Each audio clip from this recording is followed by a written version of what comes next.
시편 51편 10절에서 17절까지의 말씀을 우리 한 절씩 교독하도록 하겠습니다. 제가 먼저 10절을 읽습니다.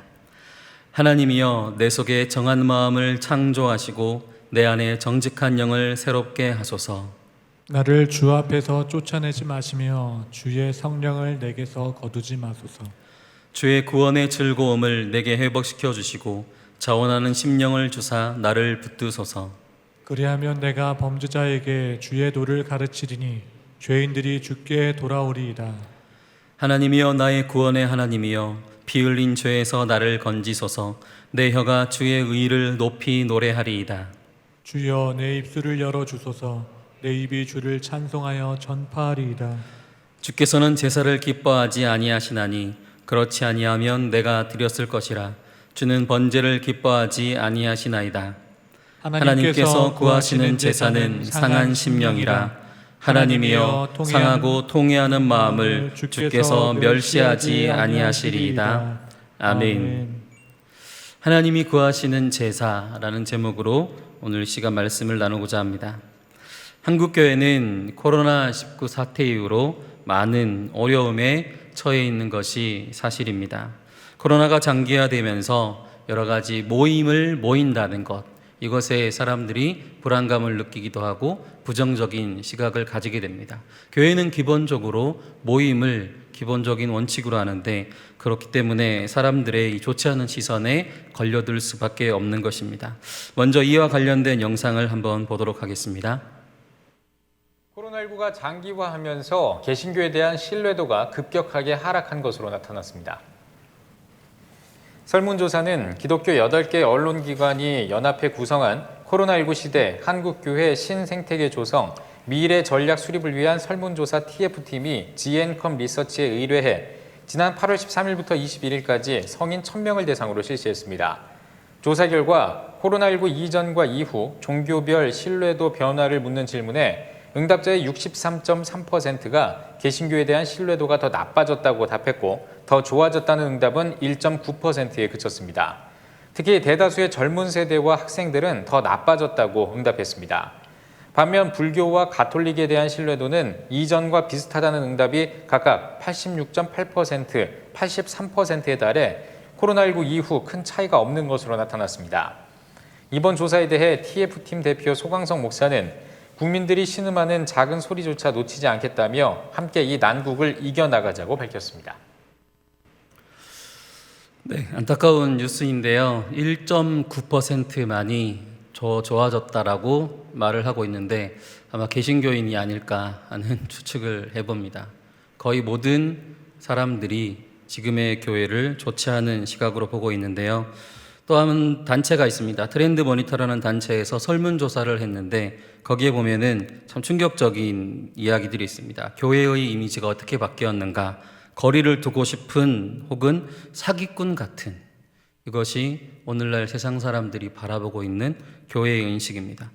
그 종교의 역할을 잘하고 있다는 답변 6%밖에 되지 않습니다. 이렇게 교회가 세상의 지탄을 받게 된 이유는 안타깝게도 예배 때문이라는 것이 참 안타까운 현실입니다.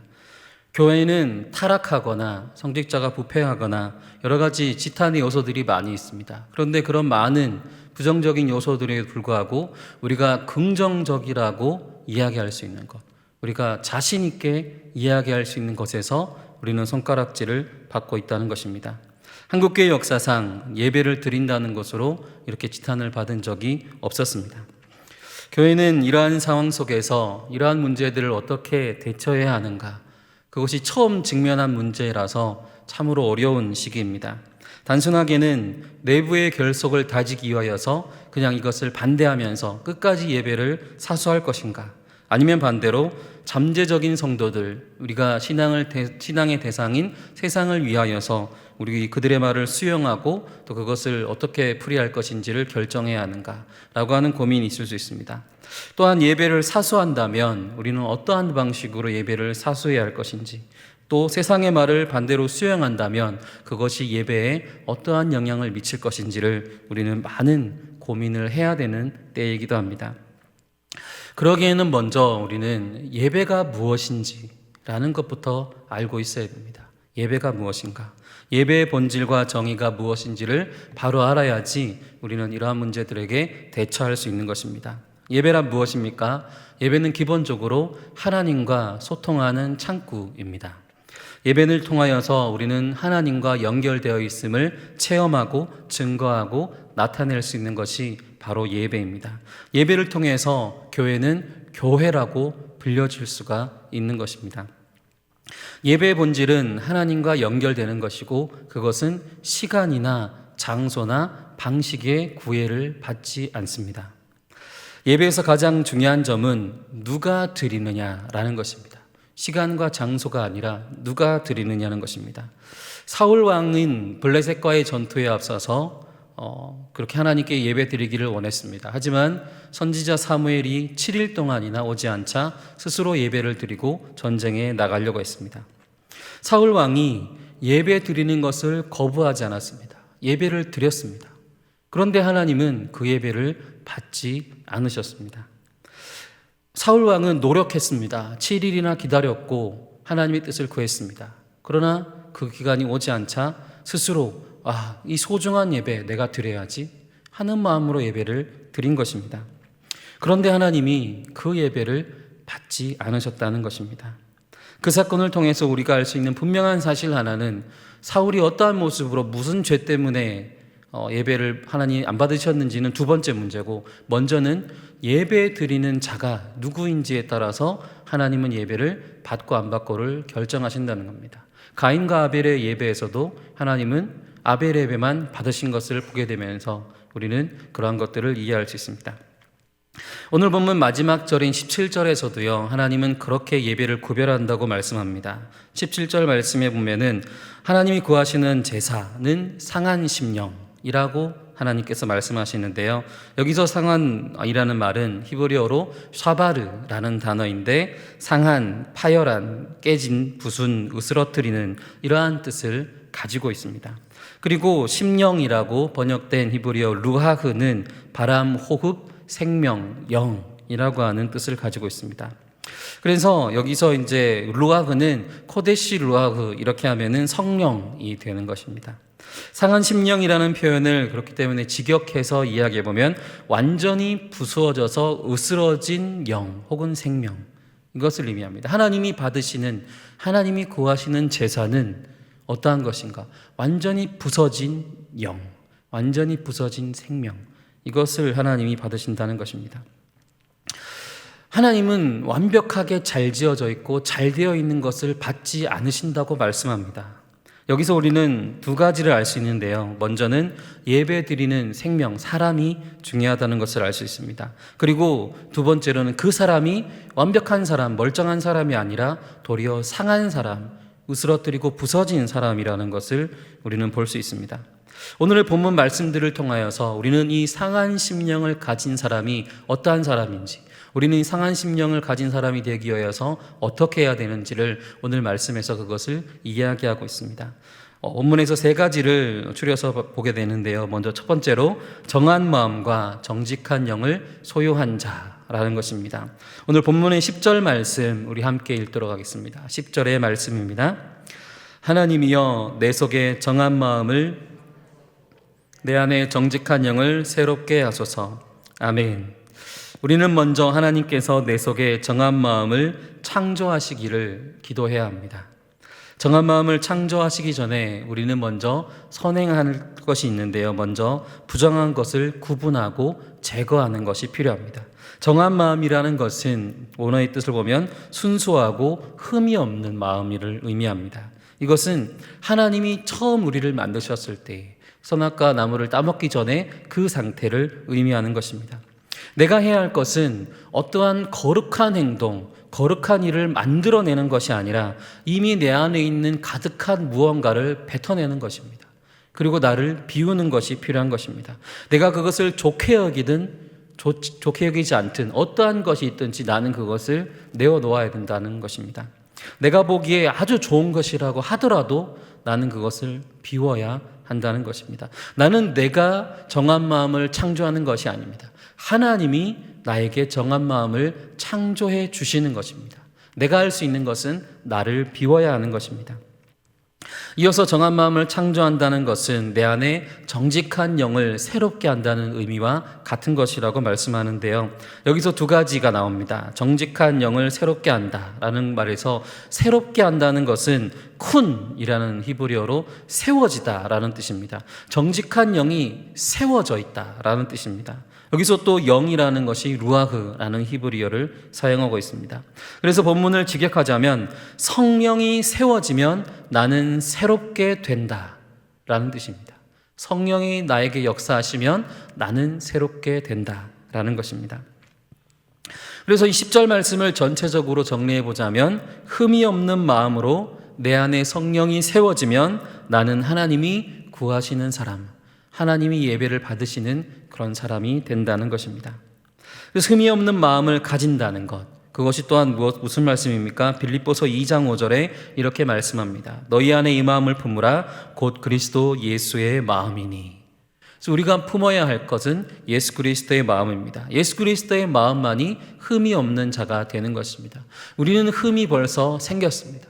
우리는 흠이 없는 자가 아니고 흠이 너무나도 많은 자입니다. 그럼에도 하나님이 우리를 흠 없는 자로 보시기 위하여서 우리는 예수 그리스도를 받아들여지고 그것이 작용하는 것이 성령이 세워진다는 것입니다. 나는 성령을 세우기 위하여서 애쓰는 것이 아니고 예수 그리스도를 믿으면 그 믿음으로 그의 마음을 받아들이면 성령이 내 안에서 세워진다라고 하는 것입니다. 그렇기 때문에 우리는 이 성령을 세우기 위해서 애쓰는 것이 아니고요. 나를 비우기 위해서 노력하고 내가 그리스도 예수를 믿고 따르기로 노력하고 다짐하면은 우리 안에 성령이 저절로 세워진다라고 하는 것입니다. 그리고 그렇게 드리는 예배 하나님이 받으시는 상한 심령을 가진 사람이 된다라고 하는 것입니다. 두 번째로 주 앞에서 성령을 사모하는 자입니다. 주 앞에서 성령을 사모하는 자입니다. 11절 말씀을 우리 함께 읽도록 하겠습니다. 11절의 말씀입니다. 나를 주 앞에서 쫓아내지 마시며 주의 성령을 내게서 거두지 마소서. 아멘. 10절에서는 하나님이 나를 만져주시고 나를 일으켜주신다고 말씀합니다. 하나님의 전적인 주권과 역사를 이야기하는데요. 11절에서 말씀하는 것은 이제 그것에 응답하는 나의 자세입니다. 나는 하나님과 나와의 관계는 어떠한 관계입니까? 사랑의 관계입니다. 서로 일을 하는 업무적인 관계가 아닙니다. 이것은 매우 중요한 것입니다. 그리스도인으로서 우리는 그리스도인이라는 것을 때로 업무적으로 이해할 때가 있습니다. 예배도 업무적으로 이해할 때가 있습니다. 상사가 시키면 직원은 해야 합니다. 위에 사람이 시키면 아래 사람은 그것을 해야 합니다. 마치 그것처럼 예배도 그렇게 해야 되는 것처럼 여겨질 수가 있습니다. 그러나 예배는 무엇입니까? 예배는 데이트입니다. 예배는 가슴 두근거리는 것이고요. 사귐이고 나눔이며 즐거운 것입니다. 우리는 의무감 속에서 이 자리에 있는 것이 아니고요. 우리는 즐거움으로 이 시간 가운데에 나아가는 것입니다. 어쩔 수 없이 결단하며 해야 되는 것이 아니라는 것입니다. 11절 말씀은 마치 연인이 상대방에게 나를 제발 버리지 마세요. 나를 끝까지 꼭 안아주시고 나를 끝까지 꼭 잡아주세요. 연인끼리 그렇게 대화하는 듯한 그런 표현인 것입니다. 이것은 매우 강한 간절함이죠. 그냥 단순히 그냥 내뱉는 말이 아니고 정말 강한 간절함입니다. 주님이 없으면 나는 죽은 자입니다. 주의 성령이 거두어지면 나는 한순간도 살 수 없습니다. 그런 간절함입니다. 우리의 신앙에서 사랑이 빠지면 무엇이 남습니까? 의무만이 남습니다. 의무만 남은 예배, 그것이 사울 왕이 드렸던 예배라는 것입니다. 하나님이 왜 사울 왕의 예배를 받지 않으셨습니까? 의무로 드린 예배이기 때문입니다. 전쟁에 나가기 위해서, 전쟁에 승리하기 위해서 하나님이 예배를 드리라고 했으니까 그렇게 의무감에 사로잡힌 예배이기 때문에 하나님이 받지 않으셨다는 것입니다. 그리고 세 번째로 구원의 즐거움과 자원하는 심령을 가진 자가 상한 심령을 가진 자입니다. 우리 12절 말씀 함께 읽도록 하겠습니다. 12절입니다. 주의 구원의 즐거움을 내게 회복시켜 주시고 자원하는 심령을 주사 나를 붙드소서. 아멘. 의무가 아닌 기쁨으로 예배를 드려야 한다고 말씀합니다. 그런데 우리가 사랑에 빠져도요 슬플 수 있습니다. 때로는 사랑이라는 것이 무조건적인 사랑, 아주 풍성한 사랑, 그런 사랑만 있는 것이 아니고요. 사랑도 약간 미지근한 사랑, 절반뿐인 사랑, 약간 자기 자신을 위한 사랑, 이러한 사랑도 있을 수 있습니다. 사랑에도 기쁘지 않을 수 있고요. 사랑하지만 때로 그것이 속박이라고 느껴질 때도 있습니다. 아무리 우리가 그리스도인이라고 외치지만 그리스도인이라는 것, 오늘날 이 시대, 지금 이 시대에 우리는 참 그것이 버겁고 지치게 느껴질 때도 있습니다. 아무리 좋은 일을 하고 아무리 좋은 말씀을 사람들에게 전하고 사람들에게 선을 행하여도 사람들은 결국 이렇게 지탄을 하는 것이 사람들입니다. 저들에게 무언가를 기대하지 못하게 만들고요. 우리가 달려왔던 이 신앙의 길을 허무하게 만들기도 합니다. 그리스도인으로서 변화되지 않는 그 세상은 참 불가능한 어떠한 거대한 벽과 같이 느껴집니다. 그렇지만 그렇게 불가능한 벽이 바로 누구였습니까? 바로 나였습니다. 내가 바로 그 불가능한 벽이었지 않습니까? 그 불가능한 벽을 허문 것이 바로 예수 그리스도의 복음의 능력입니다. 그 복음 아래에서 우리는 얼마나 큰 자유와 기쁨을 누렸습니까? 그 즐거움은 사라진 것이 아닙니다. 단지 많은 어려움들, 많은 고난들 속에 덮여져 있을 따름인 것입니다.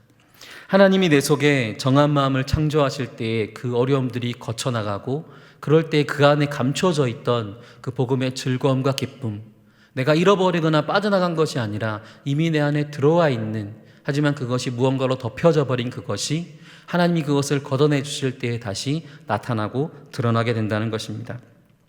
그래서 그 회복, 그것을 회복하는 것이 오늘 12절에서 말씀하는 기도의 제목입니다.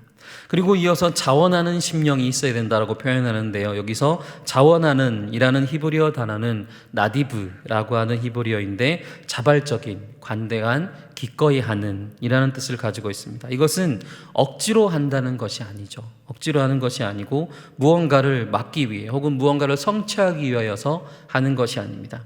고대의 예배, 다른 종교들이 하고 있는 예배는 다 어떠한 것입니까? 무언가 목적이 있습니다. 전쟁에서 승리하기 위하여서. 오늘날 드려지는 많은 다른 타종교의 예배도 마찬가지입니다. 무언가를 얻어내기 위해서 하는 것이 대부분의 예배입니다. 그런데 우리의 예배는 무엇입니까? 얻어내기 위한 예배가 아니라는 것입니다. 세상에서 지탄하니까 더 열심히 우리는 예배를 사수합시다. 이 말이 맞는 것입니까? 우리는 세상에 맞서기 위하여서 예배를 드리는 것이 아닙니다. 하나님을 사랑하니까 우리는 예배를 드리는 것입니다. 하나님은 그렇게 세상을 막아서기 위한 예배를 어떻게 생각하십니까? 16절의 말씀이 나옵니다. 16절의 말씀을 우리 함께 읽도록 하겠습니다. 주께서는 제사를 기뻐하지 아니하시나니 그렇지 아니하면 내가 드렸을 것이라. 주는 번제를 기뻐하지 아니하시나이다. 아멘. 하나님은 제사를 기뻐하지 않는다라고 말씀합니다. 그것도 2번이나 표현합니다. 기뻐하지 아니하시나니 기뻐하지 아니하시나이다. 2번이나 이야기합니다. 그런데 재미있게도요, 이 2가지 표현에는 한국어는 기뻐하지 않는다 이렇게 나오지만 히브리어 원문에는 2가지가 다른 단어로 쓰여져 있습니다. 하나는 라페츠라는 단어인데 기울다, 갈망하다, 원하다, 즐겨하다 라는 뜻이 있고요. 2번째 기뻐하지 않는다라는 표현에서는 라짜라는 히브리어를 썼는데 빛을 갚다, 받아들이다, 만족하게 하다 라는 뜻을 가지고 있습니다. 그래서 하나님은 그렇게 드리는 예배를 원하지 않는다고 하고 2번째로는 그것에 만족하지 않는다라고 하는 것입니다. 하나님은 무엇을 받으시고 무엇에 만족하십니까? 하나님은 또 무엇에 만족하시지 않고 무엇을 받지 않으십니까? 우리는 그것을 구분해야 하는 것입니다. 그것이 17절 말씀에 나오는 것입니다. 우리 다시 한번 17절의 말씀을 같이 읽도록 하겠습니다. 하나님께서 구하시는 제사는 상한 심령이라. 하나님이여 상하고 통회하는 마음을 주께서 멸시하지 아니하시리이다. 아멘. 하나님은 완벽하고 보존되고 가치 있고 우리가 열심을 다해 열성을 다해 드려지는 그러한 예배를 받으시는 것이 아닙니다. 하나님이 받으시는 것은 완전히 으스러지고 부스러진 생명, 그러한 심령이 그 상하고 통회하고 간절히 주님을 찾고 주님 앞에 나가고자 하는 그 심령을 찾고 있습니다. 세상이 교회를 지탄하고 있는 이때에 우리는 그것을 막아서기 위해 이 자리에 있지 않습니다. 우리는 반대로 더 부서질 것이 없이 부서져야 합니다. 우리는 반대가 돼야 됩니다. 17절에서 말씀하시는 하나님이 받으시는 이 상하고 통회하는 마음, 레브 니시바르 비니디케라고 하는 단어인데, 직역하자면 정말 완전히 부서지고 완전히 무너진 마음입니다. 하나님께서 계속 상한 심령, 상하고 통회하는 마음, 똑같은 말을 계속 하시는 것입니다. 계속 반복적으로 이야기하는 것입니다. 내가 너희 예배를 받는 것인데 무슨 예배를 받느냐? 바로 이러한 예배를 받는다 라고 계속해서 이야기하지만 우리들은 어떻습니까? 내가 좋을 대로, 내가 만족하는 대로, 내가 기뻐하는 대로 드린다는 것입니다. 하나님이 기뻐하는 것, 하나님이 즐거워하는 것에 관심을 가지고 있지 않기 때문에 우리 예배가 더 다른 데로 갈 수밖에 없는 것입니다. 바울과 실라가 전도 중 억울하게 감옥에 gat혔습니다. 감옥에 갇혔을 때에 그들은 무엇을 했습니까? 기도하고 찬송을 했습니다. 그리고 그들은 그 감옥에서 풀려나게 됩니다. 그런데 그러한 과정 중에서 그들이 기도한 것은 감옥에 풀려나기를 기도한 것은 아니었습니다. 그리고 우리 그런 사건들을 보면서 우리는 무엇에 집중하고 관심을 가집니까? 지진이 나고 옥문이 열리고 전도가 되고 이러한 것들에 관심을 가집니다. 그런데 정말 우리가 중점적으로 봐야 될 것은 무엇입니까? 그 속에 예배가 있었다는 것을 우리는 바라봐야 합니다. 정말 기적과 같은 일은 그들이 그렇게 채찍질 당하고 죽을 정도의 고통을 받고 정말 신음소리 하나도 내뱉지 못할 정도의 어려움을 당하면서도 그들은 무엇을 했습니까? 예배를 했다는 것입니다. 그것이 하나님의 기적이며 능력입니다. 그들은 찬송할 수 없을 그때에 찬송했고 기도할 수 없을 그때에 기도했다는 것입니다. 그것이 기적입니다. 그것이 그리스도인들이라는 것입니다. 그들은 자기들을 채찍질했던 사람들을 막아서지 않았습니다. 그들은 세상 사람들이 지탄하면서 외치면서 자기들을 억울하게 감옥에 가둔 것을 하나님께 하소연하지 않았습니다. 그들은 감사하였고 그들은 즐거워하였고 그들은 기뻐하였습니다. 그들은 찬송을 멈추지 못했습니다. 그들이 그렇게 고통받고 그들이 억울함을 당했던 그것이 그들의 예배를 막지 못했다는 것입니다. 하나님이 받으시는 예배는 무엇입니까? 찬란한 솔로몬의 1000번제가 아니라 그렇게 감옥 속에서도 하나님께 찬송을 드렸던 그것이 바로 상한 심령이 드리는 예배입니다. 오늘날 지탄받는 많은 교회들, 예배와 집회들이 정말 그리스도 안에서 그렇게 드려지는 예배입니까? 우리는 그것을 돌아봐야 합니다. 아니면 내 목소리와 내 뜻, 내 생각, 내가 판단하기에 옳다고 하는 것을 우리는 그것을 쟁취하기 위해서 예배를 드리고 있지는 않습니까? 예배를 도구처럼 사용하고 있지는 않습니까? 교회는 예수 그리스도의 몸이라고 하죠. 교회는 예수님을 살기 위하여서, 예수님을 살아내기 위하여서 생겨나는 공동체입니다. 그런데 예수님은 살기 위해 몸부림치지 않으셨다는 것입니다. 사람들의 손가락질, 사람들의 지탄에 맞서서 싸우지 않았다는 것입니다. 제자들이 그렇게 하소연하고 베드로가 나서서 칼을 들 때에도 예수님은 그런 베드로를 막아섰지 사람들에게 그 지탄의 목소리를 도리어 돌려주지 않으셨습니다. 예수님은 죽기 위해 몸부림치셨던 분이십니다. 오늘날 우리 교회는 예수 그리스도의 몸된 교회이고 그와 마찬가지로 예수님과 같이 우리는 죽기 위해 몸부림을 치는 교회가 되어야 된다는 것입니다. 우리는 왜 이 자리에 모였습니까? 내가 살아나기 위해서, 내가 잘되기 위해서, 내가 예배를 통해서 얻어내기 위해서가 아니라 우리는 죽기 위해서 이 자리에 모인 것입니다. 우리는 매일같이 하늘의 미랄이 되어야 됩니다. 썩어져야 됩니다. 죽어져야 됩니다. 말을 하지만 실제 우리의 신앙이 그런지 우리가 돌아봐야 된다는 것입니다. 나는 정말 죽어지기 위한 예배, 죽어지기 위한 신앙을 살아가고 있는가? 세상 사람들이 그렇게 외칠 때에, 많은 사람들이 나에게 억울한 말들을 외칠 때에 나는 그것에 분개하고 분노할 것이 아니라 나는 그것에 감사할 수 있는 사람이 되어야 된다는 것입니다. 왜냐하면 그럴 때야말로 예수님이 담당하신 고통을 우리가 지는 것이기 때문입니다. 주님의 멍에를 진다고 말은 하지만 정작 주님의 멍에가 나에게 올 때 우리는 그것을 기쁨으로 맞이하고 있습니까? 오늘날 교회가 당하고 있는 지탄, 주님의 멍에입니다. 우리는 이것을 기쁨으로 맞이해야 됩니다. 우리는 이것을 싸워 이겨내게 대상이 아니고요. 우리는 참 즐거움과 구원의 기쁨과 감격 속에서 저들에게 우리의 예배는 그러한 것이 아니야, 너희가 생각하는 그러한 것이 아니라 우리의 예배는 하나님과의 데이트야, 하나님과의 만남이고 즐거움이고 이 감격과 이 은혜가 얼마나 큰지, 이것이 세상을 변화시키고 세상을 이길 놀라운 힘이 이 속에 있지만 그럼에도 불구하고 그럼에도 불구하고 내가 이 자리에 있는 것은 그것을 위함이 아니라, 내가 너를 대적함이 위함이 아니라 내가 하나님을 너무나도 사랑하기 때문에 나는 하나님을 예배할 거야 라고 이야기할 수 있는 교회가 되어야 된다는 것입니다. 우리가 이 자리에 모인 이유를 갈라디아서 2장 20절 말씀에서 강력하게 말씀합니다. 갈라디아서 2장 20절 말씀 우리 함께 읽도록 하겠습니다. 시작. 내가 그리스도와 함께 십자가에 못 박혔나니 그런즉 이제는 내가 사는 것이 아니요 오직 내 안에 그리스도께서 사시는 것이라. 이제 내가 육체 가운데 사는 것은 나를 사랑하사 나를 위하여 자기 자신을 버리신 하나님의 아들을 믿는 믿음 안에서 사는 것이라. 아멘.